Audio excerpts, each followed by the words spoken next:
You always talk about, like, I saw clips on TikTok today about how if your kid wants a video game, you make him read 10 books to get the video game. This is like a true thing. You raise your kids a certain type of way.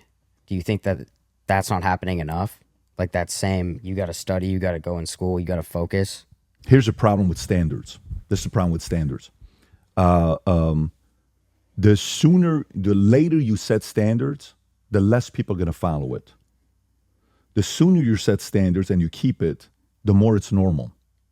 You know, my son, his week is insane. Starts early, it ends late. He's swimming for an hour, then he goes to soccer, then he goes to jiu-jitsu, then he goes to baseball batting cages, and he's working on that. That's a schedule every day, right? 4 sports in one day?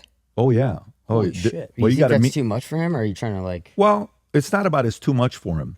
It's normal for him. By the way, we're very capable human beings. Sometimes we underestimate how capable kids are. One day I'm in Panama, and I see a 4-year-old kid with a 2-year-old, if that, pushing the kid in a cart, shopping cart by himself.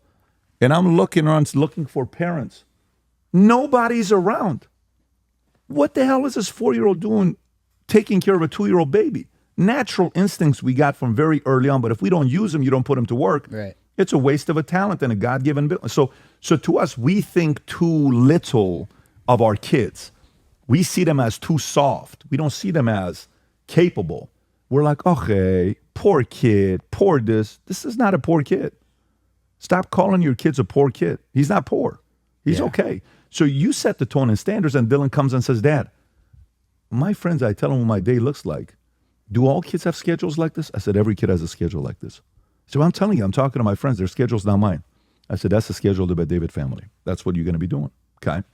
So now last night, what is he doing at 9:30? For an hour straight, he's got weights on his feet. I'm not telling him, I'm like, sit down. He's like going like da, da, da, da, da, da. And he's running around soccer, doing it in the back.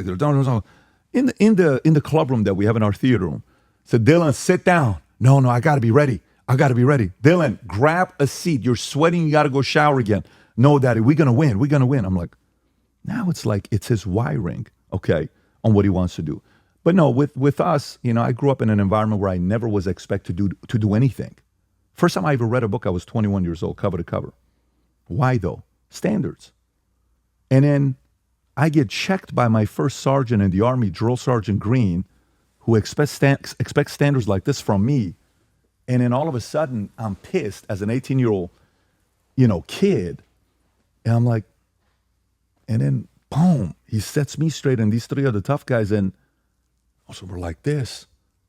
And I start doing stuff I didn't think I was capable of doing, going on 4 hours of sleep for 6 months straight. I'm like, so the body's capable of this? Damn.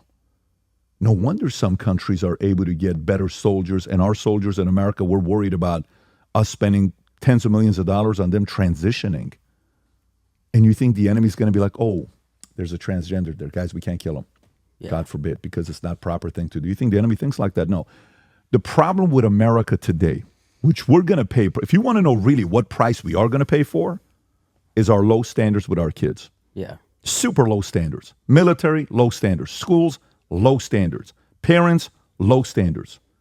And just like Dana said, he told one of his kids, he says, look, in a time like this. Yeah, it's a clip of Dana right now. Yeah. The next generation is a bunch of, yeah.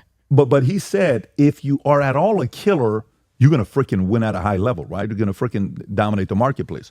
And he's right. It's the ultimate season for people to have higher standards. You yourself are going to be surprised at what levels you're going to win.